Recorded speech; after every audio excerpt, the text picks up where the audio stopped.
Hello, everybody. Welcome to the Shero Live. I'm Beth Shero, the CEO and co-founder of Shero Commerce. We have a great topic for you today.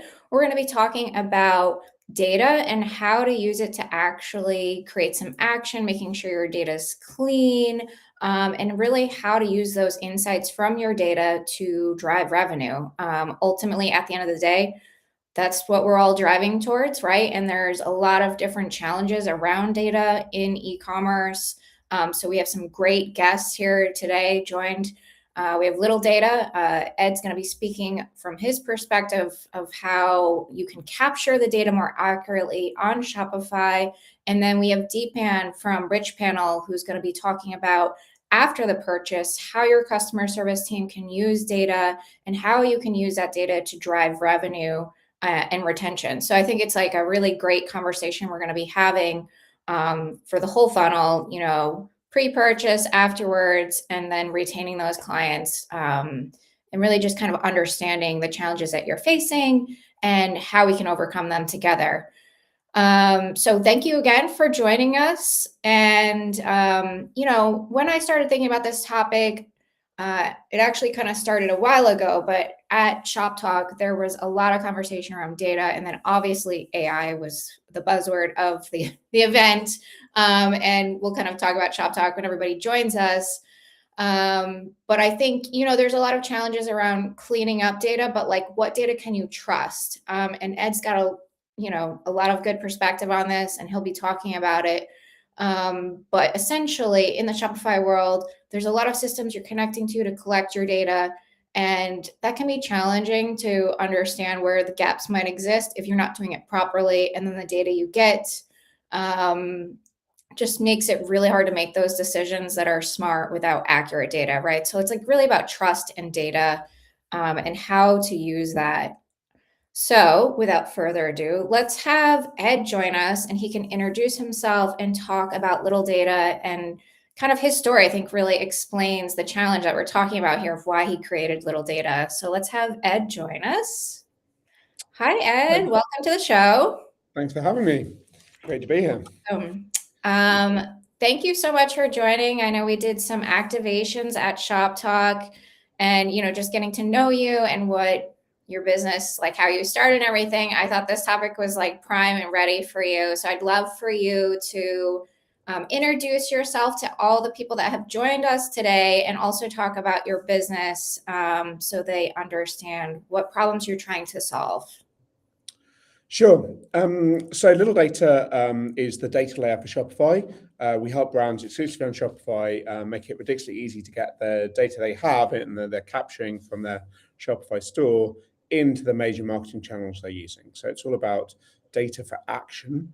Kind of the backstory is I was doing this, 10 years ago. I was effectively an analytics consultant working for a number of brands in the UK, and we'd have quite long implementation projects of sort of tagging and debate around data layer schema and all this good stuff. But it's often quite a long process from time to value, and could only be afforded by the sort of biggest brands. And then we realized with Shopify we could sort of take all this, productize it, enable it to be installed by any brand as a self-serve app, and effectively package all that learning we'd had as experts of like what you should and shouldn't track, how you should do it, how do you get the data to reconcile, and particularly this trick around server-side tracking, which is to actually use the source of truth in Shopify, the actual orders and revenue that is hitting your bank account, and sync that into the marketing channel. So it's been a journey getting there, but I feel like we've now got a product that's used by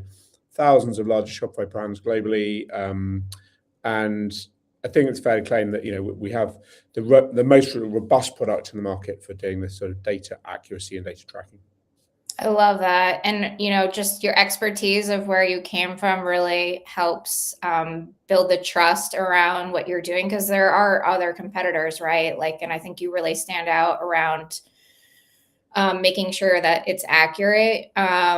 So do you want to, because we definitely have this challenge as well and have seen it through a lot of customers where they're connecting bits, but it's not all making sense. Do you kind of want to talk a little bit more about the infrastructure and how, Yeah. People can So, trust it over other solutions, maybe. yeah.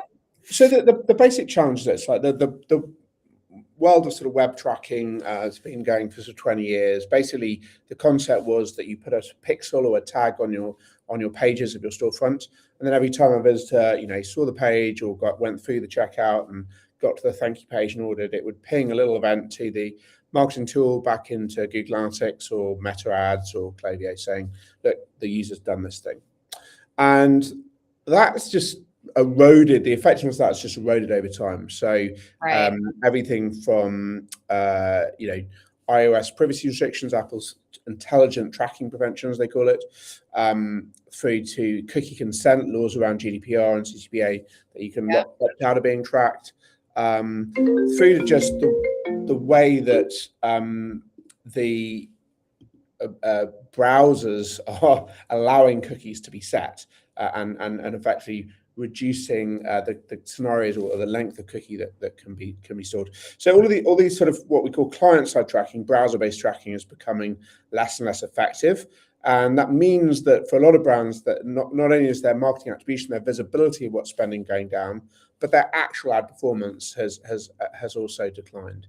And so I guess a lot of brands think this isn't fixable. They're using the free connectors for Google and YouTube that are kind of packaged, built by Shopify and offered, as part of the Shopify App Store, or there's a Facebook and Instagram channel, similar thing for Meta. And I guess I'm here to say that it is fixable and there is a way around it. And this is the problem, challenge we have. People just, they don't know that there's a solution. Because I think if you go and talk to any of your customers, any of your clients, they'll all say like their major gripe at the moment is the rising ad costs, Yes. that they're all trying to spend money on the same sort of duopoly of advertising, and that's just getting more expensive year on year. Now we can't roll back time. We can't go back to 2020, but we can in the modern world do as good a job as we can about tracking. And the really important thing is being able to link not just based on the user's cookie journey, as in like the anonymous number they're assigned when they hit your site, but be able to actually use the first party data, the stuff that the brand is either volunteering on the checkout or maybe an email pop-up or something that says this is a real person, and be able to link that real person's profile back to the device that they saw the ad or clicked a campaign on. So that the ability to link the marketing channel with the purchase, Yeah, the based on the attribution, right? actual user's profile. That is the magic bullet that gets you the extra performance. Yeah, I know that's very painful, especially when, everyone's browsing so many different channels, right? So that can get really tricky with some brands for sure. So that's good to hear that you've tackled that challenge. And because the great thing about Shopify is because underneath it there is a sort of robust APIs and data schema and stuff. We can make sure this will work absolutely reliably for any brand on Shopify. There's no need to have some sort of custom Google Tag Manager set up. We can simply roll it out as a very standard sort of app embed and server-side integration, which means that it's very easy to maintain. I think that's the other big problem that goes wrong here is that people, you hire a consultant. A lot of work. Yeah, it's a lot of work, but also that person then sails off in the sunset a year later, and no one really knows how it was all sticking together, and it works for a couple of years, and then it doesn't, and then you're back in square one again. You've got to start again. Yeah, I mean, I've seen this story play out many times. So I love that you've solved that problem. Awesome. Well, thank you for joining us. We really appreciate it. We're going to dig into the topic here, but I also want to have Deepan join us and talk about Rich Panel. Before we have him join, anything else you want to add, Ed, to your intro, so everybody that's joining us, at the end we can provide where they can reach out to you and stuff like that. But any other? I think just in terms of specifically about what the data layer supports. So as I said, we're all about sort of supporting them going deep on the major channels. So yes, Google and Meta ads, but also Microsoft ads, Pinterest, TikTok, and we have a very strong integration with Klaviyo, which I know a lot of Shopify brands using for email and also Tentative for SMS. So for those platforms, we can typically do a much better job than the kind of what I would call the free out the box tracking that comes bundled with the product. Love that. Okay, cool. And I'm sure, at the end we'll share your information and if people want to dig more into the technical part, they should definitely reach out to you. I don't want to skim over that, but I want to make sure we have enough time to talk about our topic. And I'm sure one-on-one you can talk, brands can talk to you about the real challenges and how you can overcome them. Awesome. Okay, thank you for that intro. Let's welcome Deepan from Rich Panel. Hello, Deepan. Hey, hello, Beth. Good Good to to see be back. you. Likewise, likewise. It's been what, 4 or 5 weeks since we were back at Shop Talk? Yes, yes, yes. We did a little live then, right? We had a conversation. So Yes, thank you for joining us again. For everybody that's new to Rich Panel, Deepan, I'd love for you to introduce yourself, what you do at Rich Panel, and introduce Rich Panel and what you offer to customers. absolutely. First of all, good to be here and good to be here with Ed and Beth. Excited about the conversation around data and how brands can use data to leverage and see how they can turn, insights into revenue. A Mhm. quick introduction about me. I am the head of revenue here at Rich Panel, and we at Rich Panel power over 2000 plus e-commerce brands to help implement AI in customer service. We work with a lot of nine-figure brands, including brands like Ridge, Jones Road, Villa, uses Rich Panel and our AI to deliver a great customer experience to their customers. Amazing. And I think the other thing to add that I know about Rich Panel is you're not just offering a customer service portal and the AI tools, but you're also thinking a lot about how you can drive revenue during that and also minimize the cost of like just everyday ticket noise with customer service, right? Like I know that's a pain point for a lot of customer service teams, like just keeping up with those tickets, but you have created a bit of a self-service solution for the customer, but also giving data so that there are ways that you can upsell the customer in the process. So it's like really about business efficiencies and then also increasing revenue during that experience and improving retention. Correct? That is absolutely right, because customer service is no longer a cost center. Brands have started using customer service as a way to upsell, as a way to also gather a lot of insights. That's not just going to help them improve the customer experience in one way, but also about, hey, how I can get my product to that level where it, meets the customer expectations. Hey, what can I do to improve our operational efficiency? Where are the gaps, in the customer experience within pre-purchase, post-purchase. So brands have started doing a lot of that, and even within Rich Panel, the way how brands are operating is there's a ton of data and insights that are available, and we as an AI first company are helping brands to also use AI to see how they can mine that Mm. data to use it in a lot of different areas that's going to help them scale the business. Amazing. Yeah. I mean, I think one of the things that we talked about at Shop Talk was even like using the data to improve the product, right? Like there's just so many use cases of how that data is important and like marketing it, working on your FAQs, things like that. So, I love this perspective that we have Ed in the room and Deepan because it really kind of brings it full circle of how to use your data in different ways to drive revenue and make sure you have data that you can trust, obviously. And we were all at Shop Talk. We did some great activations together. I said it up front. AI obviously and agents stole most of the conversations. There's a lot of feelings around that. But Deepan, maybe you want to start. What were your takeaways from Shop Talk that you were maybe surprised about, or themes that just kept coming up? Can you give any insights from that event? It's already been over a month, believe it or not.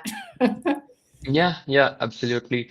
Like you rightly mentioned, AI is the, buzzword. Over the event, I met with like 30 plus brands, and everyone wants to learn more about AI and Yeah. implement AI in customer experience and service, because it's no longer an option, and Mhm. everyone wants to scale, without having to, spend a ton of money on a lot of operational side of things. So that's very interesting to see how brands are already leveraging AI on different side of the business and how they would like to also leverage AI within the customer experience side of things. So the conversation was very productive, and we also met with a lot of brands after the event, and in fact, they've been trying out our AI agents to see how they can improve a lot of areas within their customer experience as well. Amazing. Yeah, I mean, AI definitely came up a lot. I'm sure even more so because of your AI tool that you had. I know some people, before, I think the previous year it was more of like, oh, this is something in the future. But I think this year it's like people are literally like, okay, we are doing this, and like, what is the next level of what we're already doing, right? And thinking about the operational aspect that you mentioned. But there are also still some people that are like a little bit nervous about the whole thing. So there is like a mix of feelings around the topic, but we don't need to dig into that today, thank goodness. What about you, Ed? What were your takeaways? Yeah, I mean, AI is the sort of topic of the moment, isn't it? I feel like for a lot of e-com brands, though, it is sort of premature. Like I think there's a Yeah. lot of. I think actually, Deepan, definitely the customer experience and sport is one area where it already has absolute use case. But I think what I saw a lot of brands worrying about is like AI discovery, checkout, and from ChatGPT, these sort of things. And my personal view is that there's like that's for the future. It's such a tiny number of people that are actually really looking to transact through the chat versus actually come to your website at the moment. Yes. And so, yeah, there's a lot of people who are jumping on the hype wagon, but the reality is that it's not the urgent problem. And I think that's that's why I always bring it back to brands about like the actual data problem is the underlying thing. So what is certainly true is that a lot of these the likes of Google and Meta, as you know, are investing very heavily in AI themselves, and obviously ads is one of those areas where obvious cases for personalization and better targeting. And so what they're doing is effectively letting increasing the smart bidding and Advantage Plus and all these sort of placement things. They're removing the human agency from it. As a campaign manager, as a human, you can no longer sort of say, I want to target this audience, I want to exclude these people or whatever. AI does that for you, but that means that if you're not feeding the right signal in, Right. AI goes haywire. You're basically targeting rubbish, or you're chasing ghosts of people that didn't in fact pay you, or people who duplicate tracking. You thought this campaign's doing really well, but actually it got loads of duplicates or fake transactions. So I think AI-driven marketing is definitely coming down the tracks fast. AI-driven marketing without guardrails and without accurate data is a fast way to burn money. Yeah, exactly. So I definitely 100% agree with you. And it's, that old saying, like, garbage in, garbage out, right? So like, this brings us to our next topic, why data breaks down. There are obviously various reasons, but a lot of people don't really maintain their data very well.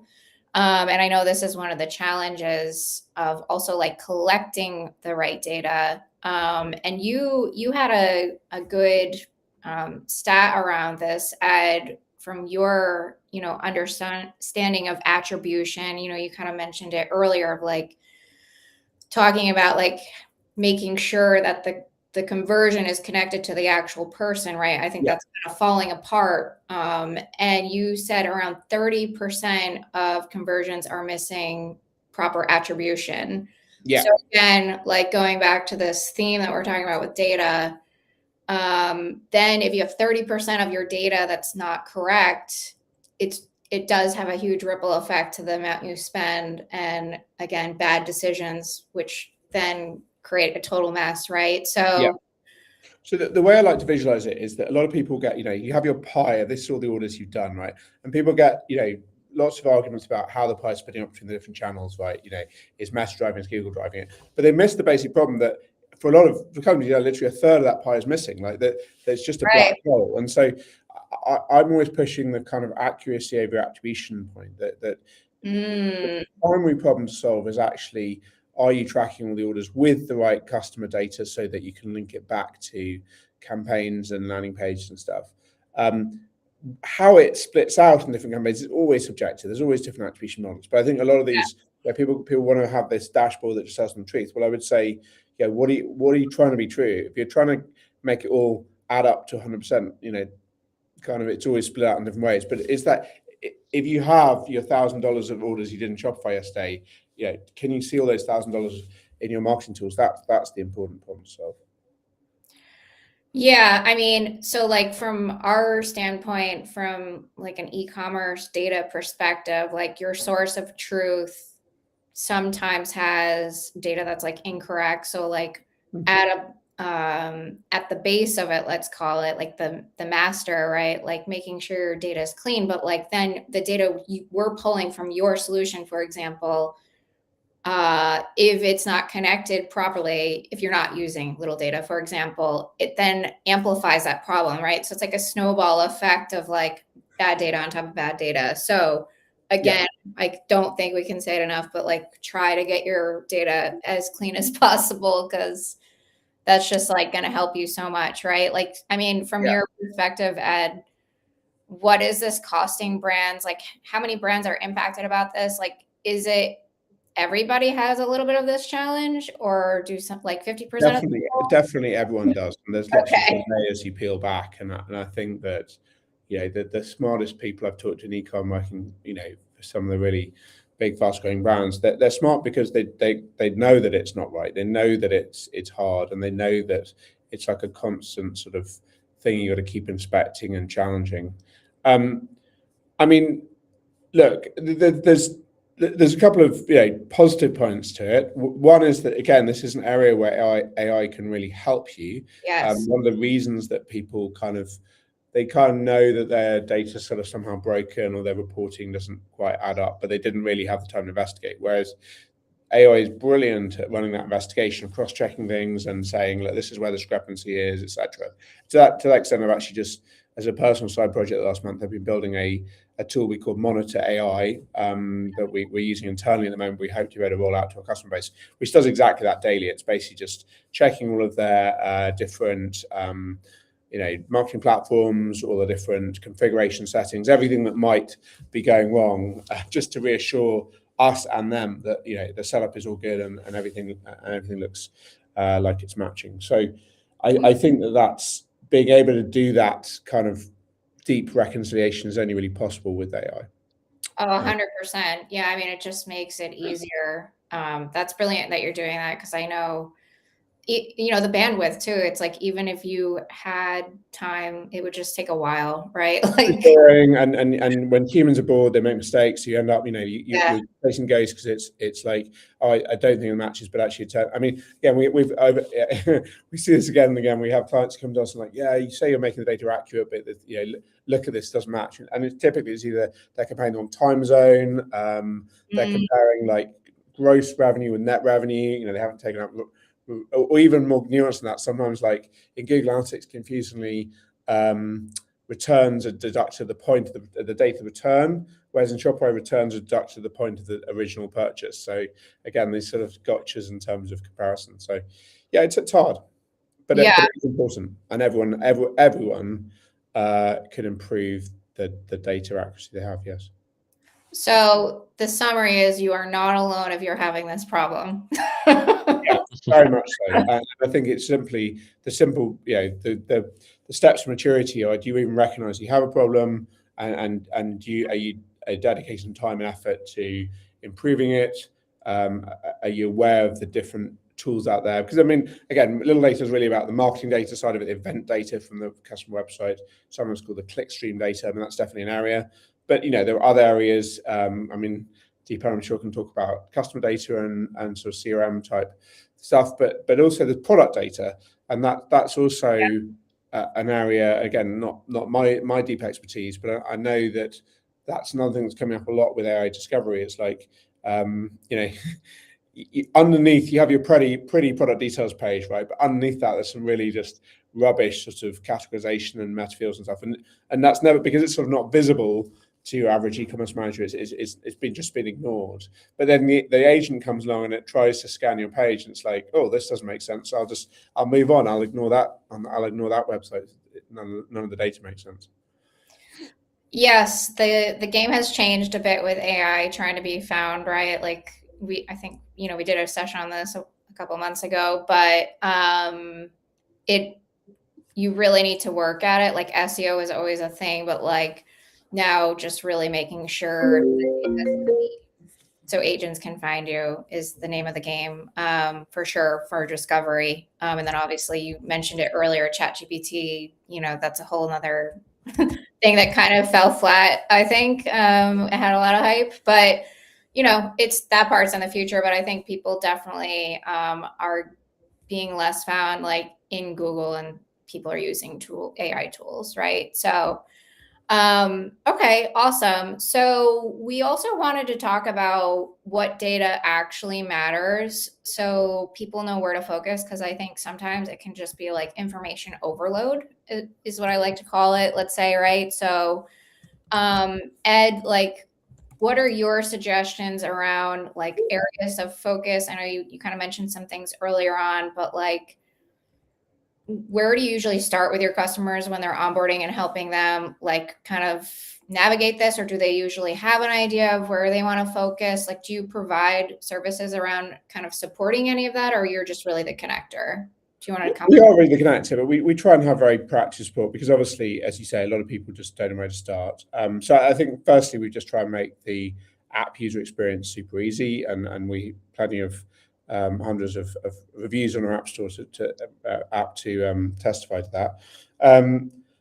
I think typically we yeah, so we connect to multiple platforms. I mean, brands can obviously connect all at once in a few minutes, but I think people are more cautious. We typically say, look, maybe start where you can maybe get the biggest and easiest observable uplift, and that's often Klaviyo, because the way our app connects to Klaviyo is that it's effectively sending in another trigger on top of what Klaviyo already has. So it doesn't disrupt your existing flows. It's all incremental, and that makes it much easier. It means that you're not, as a brand, you're not having to make any changes immediately. You can kind of observe it we offer everyone a 30-day free trial. So over that free trial period, without committing to anything, you can just see how the data would look if you use little data as triggers rather than native ones. And so that tends to be like the easiest sort of trial experience for people. Mm-hmm. And then the next one is typically fixing Google Analytics. Again, for a lot of cases, brands simply have the data is so bad in Google Analytics that they've stopped using it entirely. So they're not really like disrupting a lot to switch that over. But again, that's quite a simple thing to do, and they can then just compare before and after. And then typically we'd move on to like the ad integrations, which do have, if you get them wrong, they do have real cost. Like, you can mess up the learning for the algorithm. So that's a higher risk thing for brands. And again, we have lots of guidelines, support specialists and stuff, and walk you through it. But typically we're saying, look, get confidence in the product during the 30-day free trial, and then switch your valuable assets. Yeah, I love that. And it also just like, you just ease everybody into the whole thing. And you gather more information. I mean, I love that you break it down that simply. And I also know a lot of brands that, just like to your point, just don't even use Google in the way it was before, and actually lean more on Shopify, which has some of its own weird data things going on sometimes. But yeah, okay, awesome. So Deepan, what about you? Like, obviously you're on the other side of the sale. How are you seeing data, and like where should people focus when they're looking at their customer service, and how to increase revenue? What data points are you looking at? Yeah. So if you look at the average out of 100 orders, every 100 orders brands receive, at least 30 to 50, percentage of them ends up being a ticket, right? We're talking about customers reaching out to the brands. It could be about complaints, it could be about information, it could be about product, or it could be about, hey, me, not wanting to continue the subscription with you, right? So there's a ton of information that's sitting right there. I'm talking about customers that tells you their, pain, their unhappiness in their own words, right? And why they are leaving. So that's exactly the place where you can identify, hey, how I can, retain my customers, right? Hey, how I can improve my product. And obviously, there are a lot of different ways to do that. We see customers, posting reviews on different places. That's another area to, get good amount of data. But within customer support, uh, these are the best ways to, use your, information to see how you can extract that right amount of data to use it towards retention, improving customer experience. Because one of the key factors within, ecom is LTV, the repeat purchase, right? It also comes down to how happy your customers are, how often they're going to come back and, buy back from you, right? So to use this data, it's not going to be easy because we are talking about like hundreds and thousands of customer messages and customer tickets that's happening within the platform. So in order to truly utilize the power of this data, every brand should start using AI, and that's going to help you achieve that scale within a small time and give you accurate data that humans can never get access to. So that's what we are doing here at Which Panel as well. So we launched our AI agents, like we spoke a few weeks back. And we also have a QA agent that's going to help you review every ticket that comes in. It's going to understand what customers are saying, why they are canceling, what they are talking about products, and it's going to uh, line up the data that you need so you can easily visualize that. And working with other partners and using tools like Little Data and the other platforms will help you extract that information to easily visualize, compare it with the other data sources that you have to truly make the decision that's going to help you increase revenue or help you save costs on a lot of areas where you might be spending more. So, and maybe it's like not coming up a lot, but with your AI tool, how long does it take to train it? Because I know, like, you know, in past years, let's call it, AI's come so far, right? Like, sometimes people are like nervous to use AI in the customer service setting because they don't trust it, right? So like, how do you allow your customers to train the AI tool to make those suggestions or recommendations? Like, what does that process look like? Or is Mhm. that just not of risk as much anymore because AI has evolved so much? Like, what's your thoughts on that? Yeah, like you rightly said a few years back, customers Yeah. are very skeptical about using AI because it's okay if you're not using AI to handle a ticket, but you don't want to give out wrong information that's going to Yes. frustrate your customers, right? So I think AI has come a long way. The models that are available right now are extremely intelligent. Even Yeah. if you look 8, 9 months back, the models have improved a lot. And right now, everyone also realized how intelligent the models are. Besides support, I've spoken to brands and they are personally using AI on different sites, even on their day-to-day work. So the way how we help brands train AI, that's again one of the areas we personally worked on because historically it would take like weeks of time. Let's say a McKinsey consultant, which usually takes 2 weeks for them to, pull together all their information about the brand, the SOPs, and the data that they need to Okay. train the AI.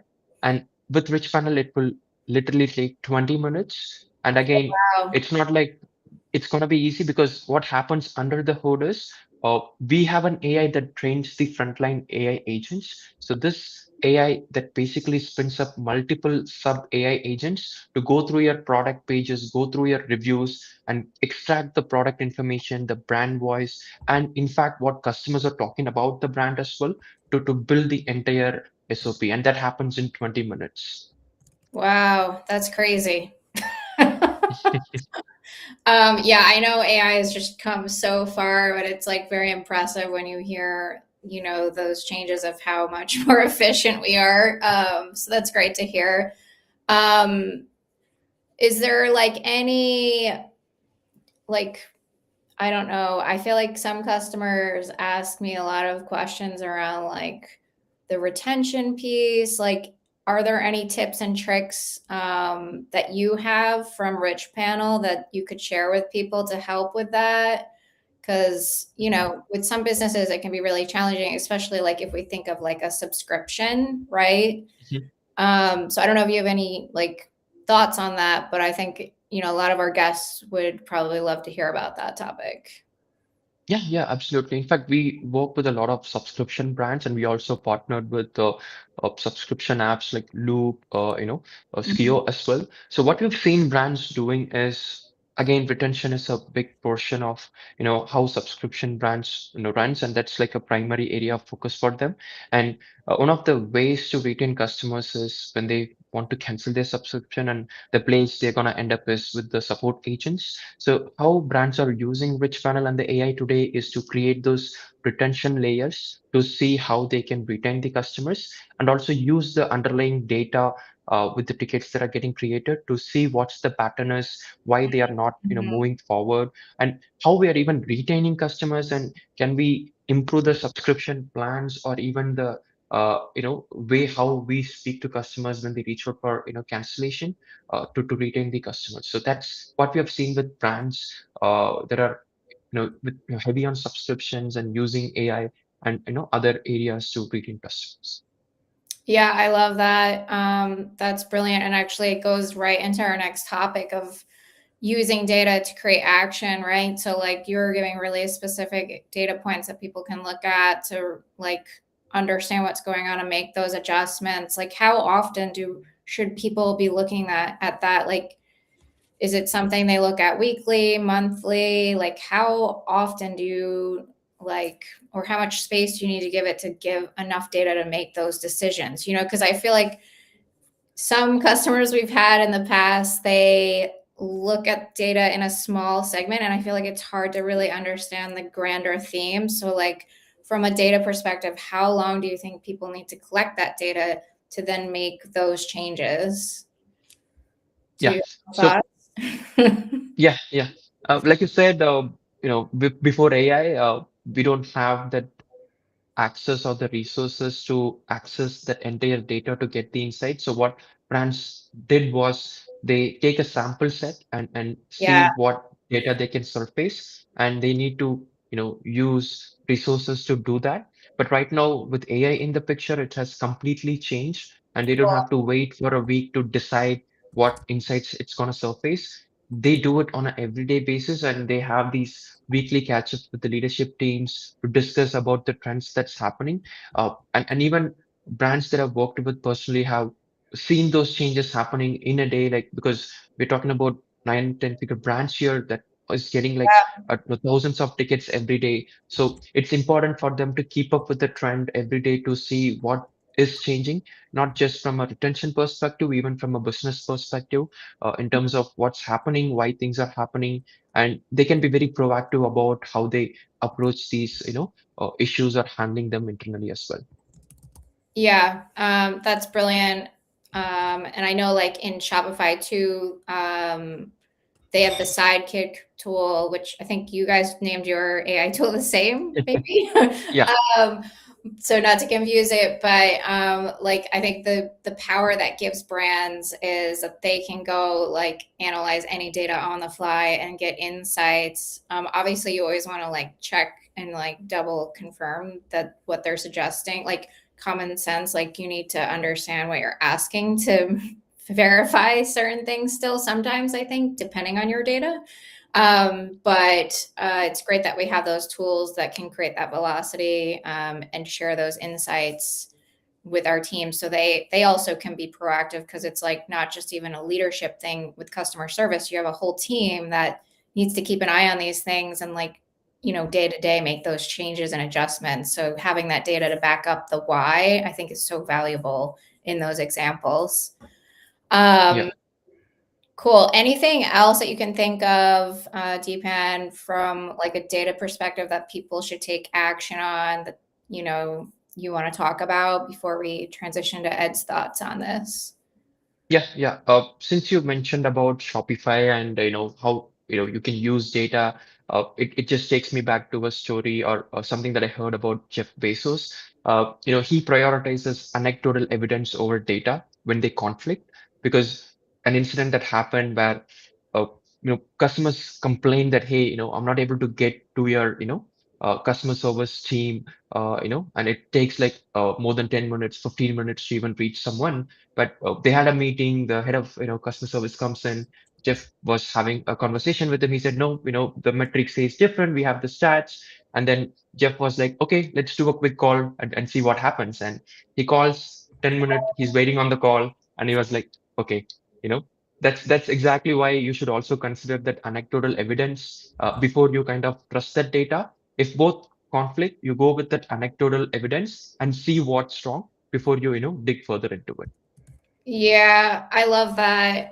Because there's also like this thing where the data might tell you something, and maybe it's even just like a vibe. Like it's almost like when someone tells you something and there's gray areas. So like there's always some nugget of truth to it, right? So like in your Yep. example you gave, which I love because it's so real and like we all have been there, kind of sort of speak, calling your customer service team and like actually going through that experience, I think is so valuable. And I've even heard some CEOs like that they actually become customer service where they pick up the phone to talk to the customer to like really engage and understand the challenges.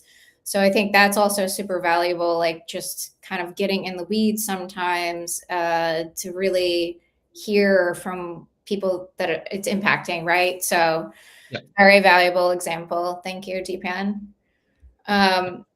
Cool. Any other tidbits there with how to take action, Deepan, before I Yeah, transition? I think this is pretty much what I would like to say.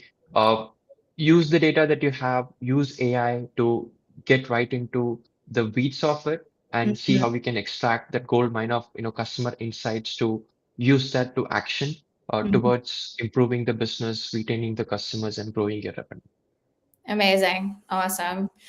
And then Ed, I know like, you're kind of sitting in a different spot, let's say in the flow of data and like how it impacts the customer, but it's really also like the business side. How do you see people taking action on this data that you're providing that's cleaner? I know we mentioned a little Yep. bit earlier on, but can you comment on this topic as well? Yeah, sure. I mean, we've been talking about data action for the last few years because I think one of the things we noticed, the backstory of little data is that the first thing we're known for in the Shopify space was our Google Analytics connector. And while that's still incredibly well performing and I believe important to stores, I think it's very hard for people to value, accurate reports. Like it's very hard to really, if you ask, an e-commerce manager, how what's this report worth to you? It's hard to answer that question. Yeah.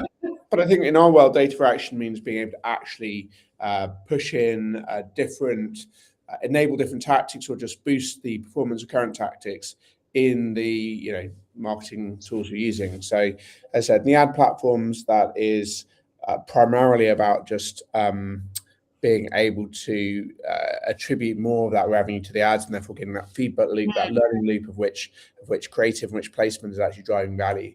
But we also have some sort of secondary tactics to that. So, for example, you can set up your meta ads to target a new customer purchase. So basically someone who's actually net new in your Shopify store, and that enables you to, while it obviously costs more to win those people, it enables you to actually use meta to truly expand your audience, expand your reach, not just retarget. As we're talking about subscription brands, and as a subscription brand, you can target new subscription revenue, new subscription purchases, which allows you again to pay more for people who are going to be subscribers versus one-time purchasers. And then, as I said, moving on to the email and SMS automation, yes, we can boost the performance of the current abandonment flows. So you have a current abandoned cart flow. You want to just be able to switch that little latest trigger and reach more people who are on your list and also active in the storefront. So be able to basically send more personalized flows to people who are actually there. But that's boosting existing tactic. But then what we can do is also, because we're sending in enriched events with more fields in, we can allow you to split that flow by the product category, by the value of the cart. Maybe send someone a different message if they're below the free shipping threshold or above it. We can enable you to pull in other product meta fields that you've got. Maybe even Deepan pull in customer tags that Rich Panel's adding, maybe exclude people who are currently in a support thread from your advertising. So it's the ability to action in the sense that you can easily just sync all the data points you have with marketing channels, and then in there configure either a slightly different targeting or just slightly smarter targeting based off a subset of your audience. Yeah, super brilliant. I mean, you got it down pat. Thank you for being so thorough on it. And I know we talked about AI a bit already, but Ed, is there, any AI tips or suggestions you have with your tool, or does it use AI as well? Yeah, I mean, so we're not. I guess what I would say is, hey, we're powering the data behind the AI rather than being the AI. But as I said, in this specific case with the monitor AI, we are using it because I think that's the use case where you can, very good at what I would call sort of, picking up sort of edge detection, finding stuff that is anomalous, and then diving into exactly where that anomaly has come from. So as I said, while we've engineered our data pipeline to be as robust as possible, and it's very hard for you to break it by changing something about your theme or adding different products and stuff. We tested lots and lots of different use cases. It doesn't mean to say that someone else with access to your store can't screw it up. So I think that's one of the use cases of AI is just that. So constant monitoring, checking, audit checks, just making sure that what you came to the data for, which was accuracy, is still end-to-end working. Yeah. Okay. Smart. I like that. Deepan, I know you mentioned the AI tool. Maybe is there any more you wanted to talk about with your Sidekick AI tool that we didn't mention already? Yeah, Sidekick was one of the AI agents that we had that helped agents to, sort of do those responses. But the AI agents that we have are far more powerful than what we used to have. So, Oh, okay. what yeah, yeah. What we recommend in general is, brands should start, looking deep into their customer conversations. A good action item for anyone that's, watching this would be to, extract or export your last 90 days of data, and plug it into Claude and see what are the top, contact reasons and why customers are contracting. And then from there, you double down on, hey, why customer wants to cancel and what are the issues that they're facing, and then use that to see how you can drive business decisions to retain customers and improve experience. I love that. That's a very actionable, good tip that everybody should do, right? If you're not doing it already. Amazing. Any other AI thoughts or ideas you want to suggest before we move on? Or Yeah, I mean, like I mentioned, like we discussed with brands at ShopTalk, everyone is into AI already, and everyone wants to start using AI. But again, it should not come at the cost of customer experience. So yeah, something to look out for is implementing it correctly is one of the key things that brands should be looking at before they even start using the AI. yeah, very valid and important point, because I think sometimes we get a little too excited about certain things and then don't use it wisely. So very well said. Good suggestions. And I can't believe we've already talked so much about some great topics here. We're coming to our wrap up. So, in the next 90 days, what do you think people should do to take action on this? Obviously you want them to reach out to you. So maybe you want to also add in how they can reach out to you in that. But we gave a lot of already great action steps. But if there was like one thing that you're like, you have to do this today, everybody misses this, the one thing, what would you suggest? Ed, do you want to go first? Sorry to call on you. No, it's fine. Mine's pretty simple. Install Little Data's app. You get your 30-day free trial. It's very simple to use. It doesn't require you to have a deep. You don't need to have a deep understanding about what are the issues going wrong. Because I said, we effectively just lift and replace for your current tracking. And so you can install. We'll show you how it's better, and then you can decide for yourself whether that's giving you the outcome you want, whether you're getting action from that improvement. Amazing. Very good, simple step that everyone should take for sure. And do they just go to littledata.com and reach out? Littledata.io or just find us on the Shopify App Store. Little Data, the data layer for Shopify, and it sounds, sorry to keep repeating, but all you need is a Shopify permission to install the app, and then you can go from there. Cool. Okay. Awesome. What about you, Deepan? Yeah, I mean, we're already working with a ton of brands and would love to have conversations to see how brands are doing this today and see where Rich Panel can come in and help them out, because we have a lot of AI integrated into the platform that's battle tested. These AI agents that we use go through hundreds of evals before they even go to the platform to start handling tickets. They're only allowed to go into the platform when they reach that 95 to 90%, 99% accuracy.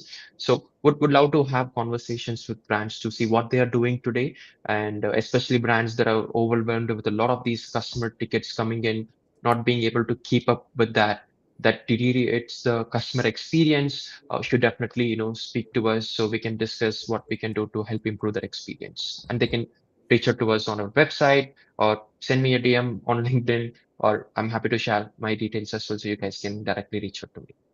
Amazing. Thank you so much for joining us. We really appreciate it. And I think, our summary is make sure your data is clean and that you can trust it, right? And then with AI and the tools that you're both offering, there's so much you can do to take action. And what we talked about today is really about, just really the start. Like there's so much more you can do.